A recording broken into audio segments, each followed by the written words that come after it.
Good morning. Ngasi yumsa kaisa numit ki card ki message yeng minara se yumsa kaisa numit ko aham bada number se 104 leire apoi gi yumsa kaisa ki numit hara ka di atuga color na sang bagumba kai gumba minus se na bibe ko adu green color gumba koina use to be kaino numit se ko yumsa kaisa numit se ado aham bada ko apoi gi card ki message yeng se atuga timing of so ha petang yeng se ko ngasi gi na timing of ke ke lege ha pedo aduga कहीं comment फनेक ला हाँ पे कोई थारी फीसे फनेक नते को table the फनेक थाना दबने को फीने इन्नबा फीने अदो इन्नबा फीसे सुम एंगोंदा नुशीदना पिबिरक पाय तारा ngangaina kai aina yum chapa matamda ado aina smaina oina seasonare hadi fee tarot reading tobagi da fee se oina makha da tharaga sum dumai shenamne ko fanek natte ko to sidagi ko 3 cards katang those ko hadi 3 cards se card number 1 card number 2 card number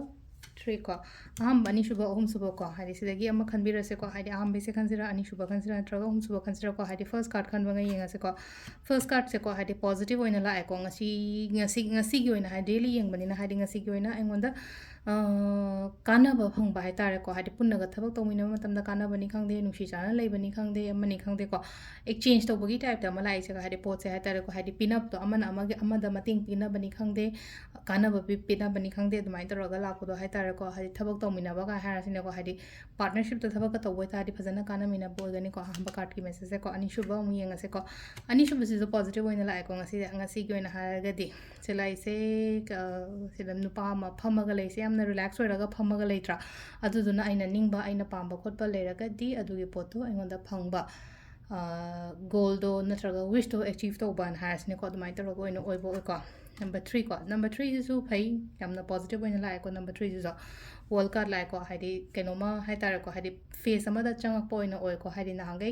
mayam ma problems ama kai ma hai ta ngang hande thaba ingkang oi da na leire kholena khala se ngasi gi numisi da oi bo ko numisi phai yum ja kisa su oi na ko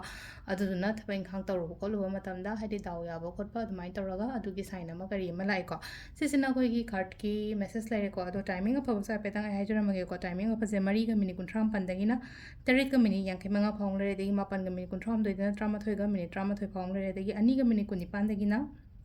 pung manga ga mini yang kai pung manga ga mini fu mari phong leire ko adai mu pung tarik ga mini taruk dagina pung trama thoi ga mini trama thoi phong leire de ga ahing nongyai hai tar ko ahing nongyai nongalam dagina amaga mini yang kai manga dagina pung ahum ga mini tara taruk phawum leire ko ado sisina khoi gi ngasi gi oina timing of haba leire ko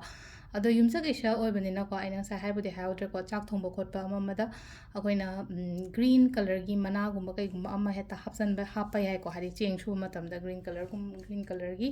maroi ni khangde amani khangde tumaina khatang ama thada biyo sum ko